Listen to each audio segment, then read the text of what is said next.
First of all, I would like to thank the Congress headed by Speaker Romualdez for really adopting the proclamation made by the President. I would like to thank the Chairman of the Committee on Justice and the Chairman of Defense for overwhelming support. And this is really for the Filipino people so that we can finally have peace in our land.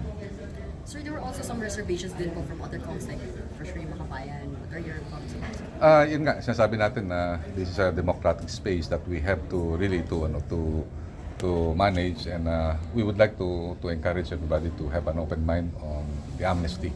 Kasi ito talaga maganda ang makakalabasan nito dahil kasi this, as we have said, this is our commitment for lasting peace.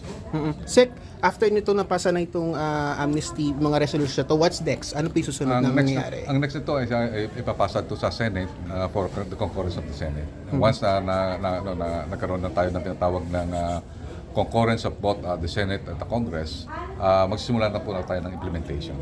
And also we will already draft the IRR. Actually, meron tayong draft IRR, and with the certain changes sa mga comments, we will provide some inputs on the IRR. Sir, baka you can comment lang po on VP Sara's statement, saying nga po yung statement po ng Dealing with the devil. Dealing with I the would like devil. to defer my comment because the congressmen already made their manifestation. So yung timeline lang po, abot po kaya ito sa Pasko, itong magiging regalo po kaya ito ng administrasyon, sa tingin niyo po?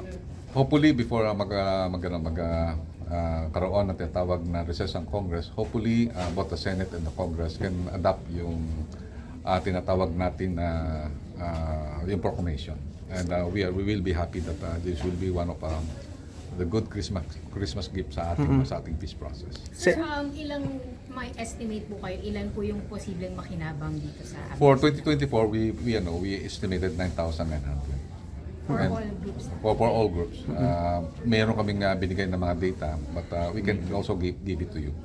Sec, naka-hurdle na to sa House. You said na kailangan pa ipasa sa Senate. Meron po tayong mga communication sa Senate leadership regarding this po.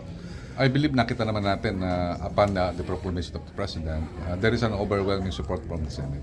And we are very confident with the leadership of Senate President Zubiri, which is one of our champion for the peace process.